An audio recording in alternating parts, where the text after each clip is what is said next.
Assalamualaikum warahmatullahi wabarakatuh. Oke, kembali lagi di channel Belajar Matematika.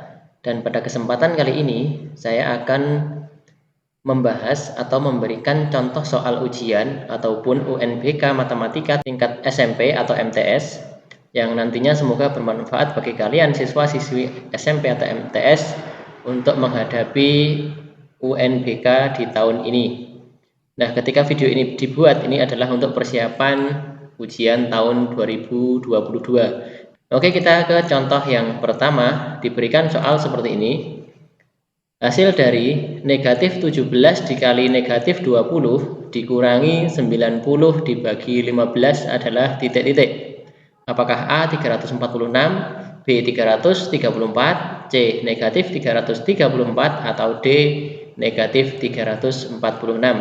Nah, soal jenis seperti ini seringkali ditanyakan untuk soal yang pertama. Ini adalah tentang hitung campuran. Lalu bagaimana cara menyelesaikannya? Yang perlu kita ingat jika ada hitung campuran seperti ini adalah bahwa aturannya yang pertama, perhitungan dalam kurung itu dikerjakan terlebih dahulu. Yang kedua, jika ada penjumlahan dan pengurangan atau perkalian dan pembagian, maka kerjakan urut dari kiri. Jadi kalau tidak ada tanda kurung dalam soal, maka kerjakan saja dari kiri jika tandanya itu penjumlahan dan pengurangan atau perkalian dan pembagian. Lalu aturan yang ketiga, jika ada perkalian atau pembagian dan penjumlahan atau pengurangan, maka dahulukan perkalian atau pembagian. Nah, dalam soal ini ada perkalian, ada pembagian, dan kebetulan pembagian dan perkalian itu juga dikurung. Otomatis sudah pasti didahulukan yang dikurung, apalagi yang dikurung itu adalah perkalian dan pembagian.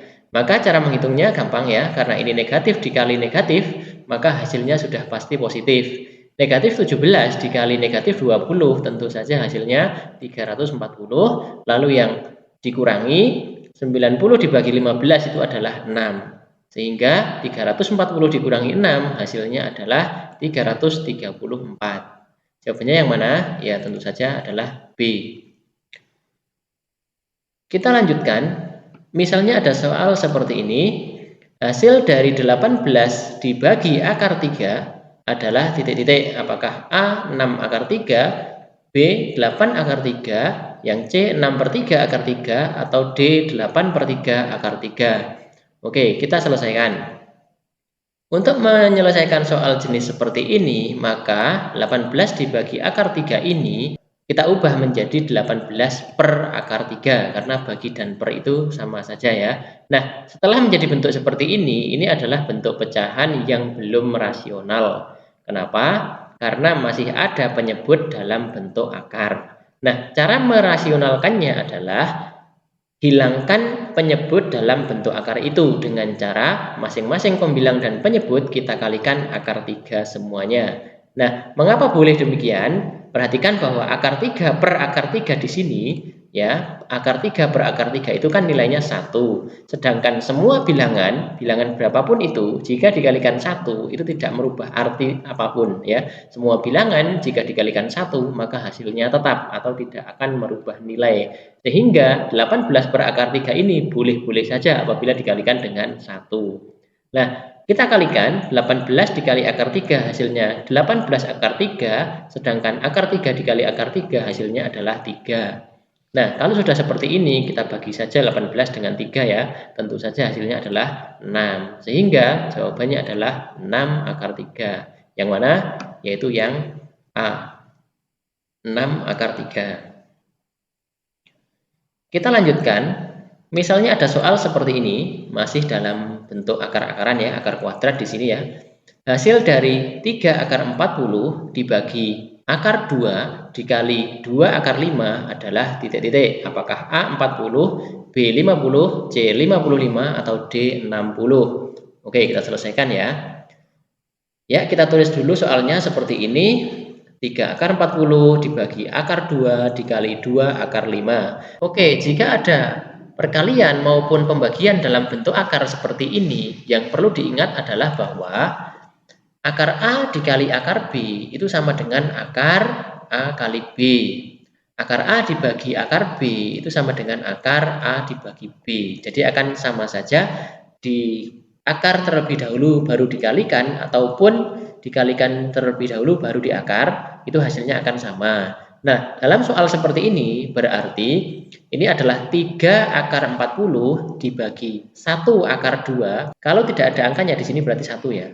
3 akar 40 dibagi 1 akar 2 dikali 2 akar 5 itu berarti yang bilangan-bilangan yang bulat ini kita pisahkan menjadi 3 dibagi 1 dikali 2 ya. 3 dibagi 1 dikali 2. Lalu dikalikan dengan yang ada akar-akarnya ini. Berarti dikalikan dengan akar 40 dibagi akar 2 dikali akar 5. Oke ya. Nah, setelah itu 3 dibagi 1 dikali 2 itu hasilnya adalah 6. Lalu, sesuai dengan sifat ini, akar 40 dibagi akar 2 dikali 5 itu bisa diubah menjadi akar 40 bagi 2 dikali 5. Kalau kita ubah lagi, 6 dikali 40 bagi 2 itu adalah 20, 20 kali 5 itu adalah 100 ya. Sehingga 6 dikali akar 100. Nah, karena akar 100 itu adalah 10, maka bisa diubah menjadi 6 kali 10. Hasilnya adalah 60. Jadi jawabannya adalah yang D, 60.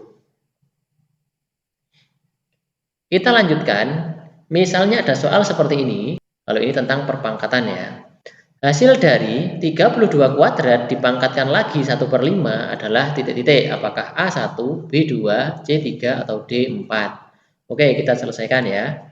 Yang perlu kita ingat, jika ada soal seperti ini, adalah bahwa jika bilangan dipangkatkan, kemudian dipangkatkan kembali, yaitu misalnya A pangkat M dipangkatkan lagi N, itu hasilnya adalah A pangkat M kali N. Jadi kalau ada pangkat dipangkatkan kembali, itu pangkatnya dikalikan ya. A pangkat M dipangkatkan lagi N, maka sama dengan A pangkat M kali N. Nah di sini karena 32 pangkat 2, kemudian dipangkatkan lagi 1/5, itu berarti menjadi 32 pangkat 2 kali 1/5 ya, tentu saja menjadi 2/5 kan ya, 2/5. Nah 32 pangkat 2/5 ini, 32-nya ini bisa kita ubah menjadi 2 pangkat 5 ya. 2 pangkat 5 dipangkatkan lagi 2/5 ya. Lalu kita kalikan menjadi 2 ya, 2 pangkat 2. Oke, mungkin bagi yang masih bingung kenapa 5 dikali 2/5 menghasilkan 2, itu bisa kita ubah seperti ini ya. 5 dikali 2/5 ini kan bisa dicoret ya, bisa dicoret, bagi 5 semua hasilnya 1, 1 nggak usah ditulis, 1 kali 2 sama dengan 2. Sehingga 5 dikali 2/5 itu hasilnya adalah 2. Sehingga 2 pangkat 2 itu adalah 4. Sudah jelas ya, jawabannya adalah yang D, 4 ya. Oke, satu soal lagi buat latihan. Misalnya ada soal seperti ini. Ini tentang baris dan deret aritmatika ya.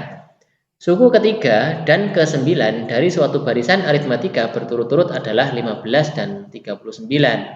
Suku ke-50 dari barisan aritmatika tersebut adalah titik-titik, apakah A 195, B 199, C 203, atau D 207. Oke, kita selesaikan dulu ya. Jadi yang perlu diingat bahwa jika ada baris aritmatika tingkat 1 atau baris aritmatika biasa seperti ini, yang perlu diingat adalah bahwa UN atau suku ke N itu adalah A ditambah N-1 kali B, yang mana A itu adalah suku pertama, sedangkan B ini adalah beda atau selisih antar suku. Oke ya. Nah, penjelasannya seperti apa? Insya Allah akan saya jelaskan di lain kesempatan ya. Jadi, untuk menentukan suku ke N itu adalah A ditambah N-1 dikali B.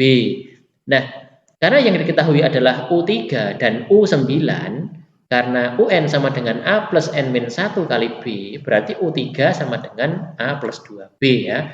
Yang mana A plus 2B itu nilainya 15 sesuai dalam soal. Sedangkan A plus 8B, ya, A plus 8B itu suku ke-9, itu adalah 39 ya. U9 sama dengan A plus 8B.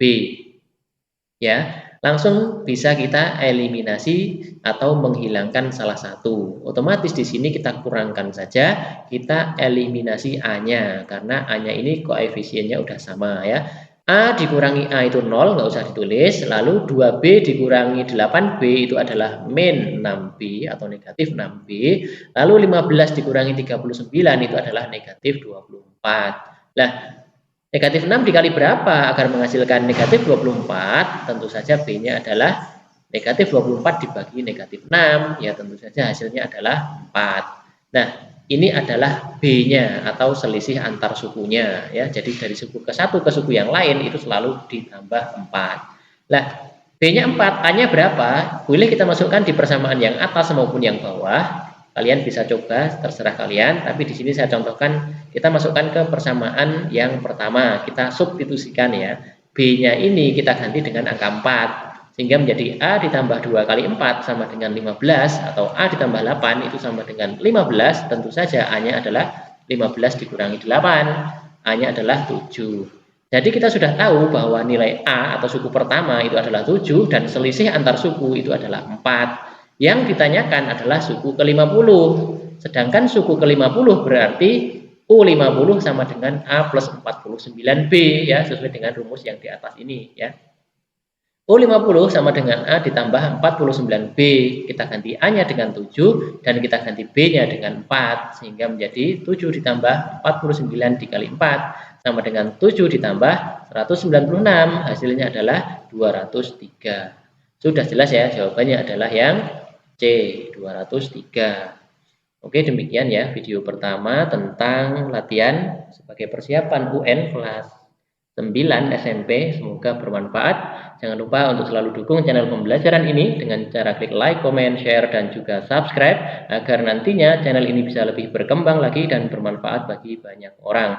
Oke, terima kasih sudah menyaksikan. Sampai ketemu lagi di video berikutnya. Tetap semangat. Assalamualaikum warahmatullahi wabarakatuh.